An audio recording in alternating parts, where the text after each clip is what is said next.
11 স্কন্ধ 14 অধ্যায় 14 নম্বর শ্লোকে তিনি বলছেন, না পারমেষ্টম, অর্থাৎ পরম যে শ্রেষ্ঠ যে জায়গা সেটা কি না ব্রহ্মলোক, ওটা আমার চাই না।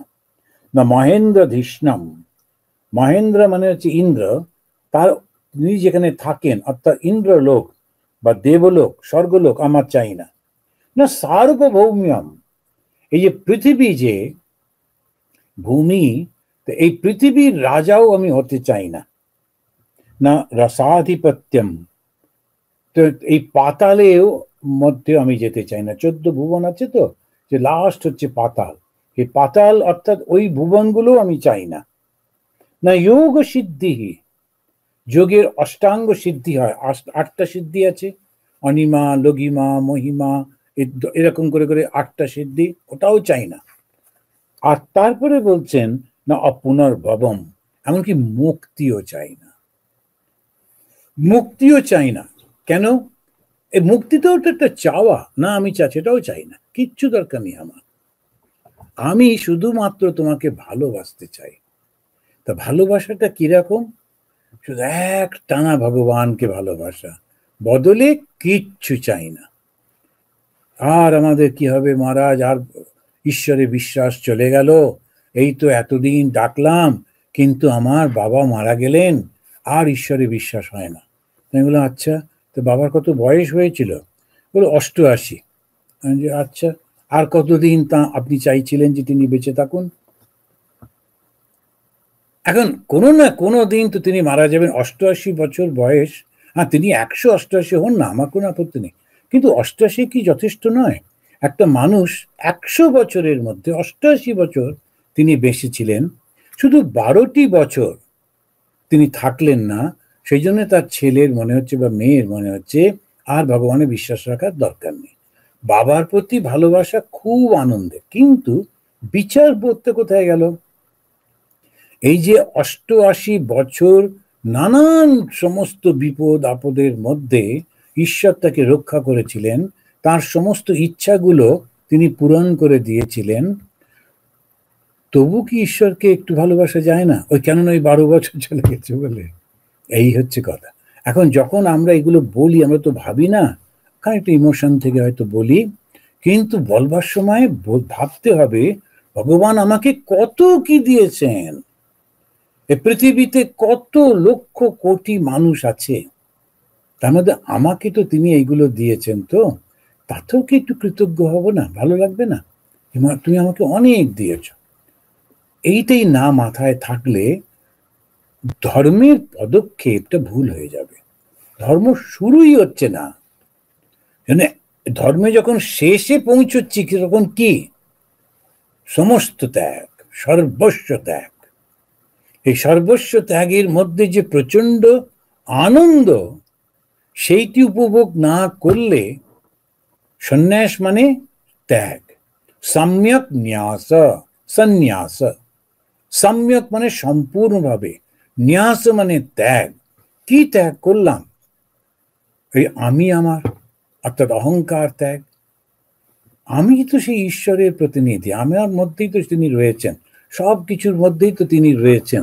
যে আমাকে নিন্দা করছে সেও তো আমি, তিনি, সুতরাং আমার কোনো আপত্তি নেই, কিসের অসুবিধে?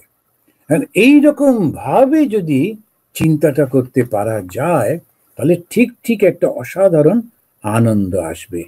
না পারমেষ্টম, না মহেন্দ্রধিষ্ণম, না সার্বভৌমম, না রসাধিপত্যম, না যোগ সিদ্ধি, না অপুনর্ভবম বা মই অর্পিত আত্মা ইচ্ছতি মত বিনা অন্যত। মত বিনা অন্যত, আর কিছু চায় না, শুধু তোমাকে চাই, আর কিচ্ছু চাই না। ভগবান শ্রীরামকৃষ্ণ দেব ওই অল্প বয়স, 18-19 বছর বয়স, নরেন্দ্রনাথকে বলছেন আমি তোকে অষ্টসিদ্ধি দিতে পারি, নিবি? 8টা সিদ্ধি। এই সমস্ত জায়গায় গেলে দেখা যায় কিভাবে লোকেরা বসে আছে, নানা রকমের মরার উপরে বসে ধ্যান করছে, এই করছে সেই কত রকম, কেন একটু সিদ্ধি পাওয়ার জন্য। একটু শক্তি পাবে, শক্তিতে কি হবে না পৃথিবীর লোককে একটু বলবে আমি, কি হচ্ছে তোমার অসুখ করেছে, আমি সারিয়ে দিচ্ছি। এবার তারা সব দল বেঁধে আসবে, কুলোটা মূলোটা দেবে, একটু নারকেল টারকেল দিয়ে খুব খুশি, এই আমি সবাইকে সারিয়ে দিতে পারি। এখন এই মানুষ ভগবানের কাছে পৌঁছানো, নরেন্দ্রনাথ ওই অল্প বয়স অষ্টসিদ্ধি দিতে চাইছেন ঠাকুর, ও বলল তার মাধ্যমে কি আমি ঈশ্বর লাভ করব? বললো না, ওটার মাধ্যমে হবে না, বরং বাধাই হবে। ওই শক্তিগুলো যদি আসে, প্রকাশ হয়, তবে জগতের উপকার করতে পারবি, জগতের লোক সব ধন্য ধন্য করবে। আমার কোনো দরকার নেই, এই জগতের লোক ধন্য ধন্য করলো কি করলো না তাতে কি এসে গেল। এখন এই যে মানসিকতা, ওই হচ্ছে ত্যাগের মানসিকতা। এই ত্যাগটা কিভাবে আসে? ঈশ্বরকে লাভ করার প্রবল ভালোবাসা থেকে আসে। এই ভালোবাসাটা থেকেই সবকিছু। তো তিনি ওই রকম বলতে গিয়ে সমস্ত কামনা শূন্য হয়ে, তখন শান্ত হয়ে, ভেদভাবহীন হয়ে, সমদর্শী সর্বদা আমার চিন্তায় মগ্ন। সমদর্শী, সব জায়গাতে সে সমান দৃষ্টিতে দেখে। ঠিক করে বোঝাবার জন্যে ঈশ্বর লাভ করেছেন কিনা বোঝা খুব কঠিন, তো তাই ভগবান আবার বলছেন ঈশ্বর লাভ করেছি, এটা বোঝা যাবে কি করে? অনেকে যে বলেন না যে ভগবান শ্রীরামকৃষ্ণ কেন বলেন, উনি কি করে ভগবান? তাই স্বামীজি উত্তর দিয়েছেন, ভগবান বলতে তোমাদের বা মানুষের যত ধারণা আছে সমস্তগুলো শ্রীরামকৃষ্ণ চরিত্রের মধ্যে পরিপূর্ণভাবে প্রকাশিত। তাকে কেন ভগবান বলবো না? এখন ভগবান বলা মানে ভালোবেসে একজনকে বলে দিলাম ভগবান অমুক, না, এরকম বললে হবে না। এই গুণগুলো কি তার মধ্যে আছে? সত্যি কি তিনি সমদর্শী? সত্যি কি তার মধ্যে সর্বস্ব ত্যাগ রয়েছে? তিনি কিচ্ছুটি চান না, বিরাট ত্যাগী, তিনিও ভগবান বলে তার শিষ্যরা বললেন। তার প্রচুর গাড়ি রয়েছে নিজের নামে। তারপরে সেই দেশ দেশে ছিলেন, তারা ওকে অ্যারেস্ট করবার জন্য চেষ্টা করলো, কোনো রকমে পালিয়ে আর এক দেশে গেলেন। এ কি ভগবান, পালিয়ে পালিয়ে ওই সমস্ত বেড়াচ্ছেন টেড়াচ্ছেন এই করে। এখন এই ধরনের যে মানুষগুলো করে, তাতে ধর্মের প্রতি অনেকের ভক্তি নষ্ট হয়ে যায়, ধর্মকে নিয়ে ঠাট্টা মজা করে। কিন্তু ওরা তো আদর্শ নয় না, ওরা ওই ধর্মের শক্তিটাকে ব্যবহার করে খানিকটা নিজে করতো, কিন্তু ওরা তো আদর্শ নয়। আদর্শ হচ্ছেন চৈতন্য মহাপ্রভু, আদর্শ হচ্ছেন ভগবান শ্রীরামকৃষ্ণ। বহুদিন প্রার্থনা করে, প্রযত্ন করে, কষ্ট করে চৈতন্য মহাপ্রভু একটা তিনি নোট লিখেছিলেন। তারপরে তার বন্ধুকে নিয়ে গঙ্গায় নৌকো করে বেড়াতে বেড়াতে সেটা পড়ে পড়ে শোনাচ্ছেন। তখন শেষের দিকে দেখছেন বন্ধুটা মাথা নিচু করে চোখের জল। উনি বললেন কি হলো, তো আমার পাঠেতে কোনো ভুল আছে? বলছেন না, তোমার পাঠে ভুল নেই। আমার জীবনে যে স্বপ্ন ছিল, আমিও একটা এর উপরেই টিকা লিখেছি, এর উপরে আমি ব্যাখ্যা লিখেছি। তো তোমারটা শুনে মনে হলো আমারটা কেউ পড়বে না, একেবারে তোমার ধারে কাছে আসেনি। চৈতন্য মহাপ্রভু ওই সমস্ত কাগজ সঙ্গে সঙ্গে জলে ফেলে দিলেন, দিয়ে বলে না, আমার তো প্রয়োজনই নেই, তোমারটাই লোকে পড়ুক। কজন আমরা পারবো?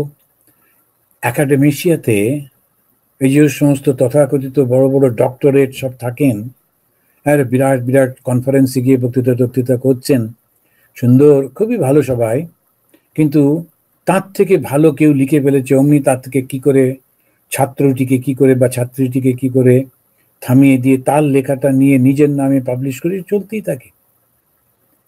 এদিকে তারা কিন্তু শিক্ষিত। তো ধর্ম আর এই ধরনের তথাকথিত শিক্ষার মধ্যে অনেক পার্থক্য।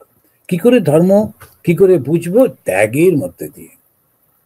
মানুষটি যে ধার্মিক, সে কি খায়, কি পরে, কিভাবে কথা বলে, ওতে কিচ্ছু সে যায় না, তার ত্যাগের মধ্যে। ত্যাগটা হয়েছে কি করে বুঝবো? তখন দেখা যাবে সমদৃষ্টি হয়েছে, এইটাতেই বুঝতে পারা যাবে। যদি সমদৃষ্টি না হয়, তো হয়নি, যতই বলুক হবে না। আসুন তিনবার শান্তি বলে এটা শেষ করি। ওম শান্তি শান্তি শান্তি। হরি ওম তৎসৎ।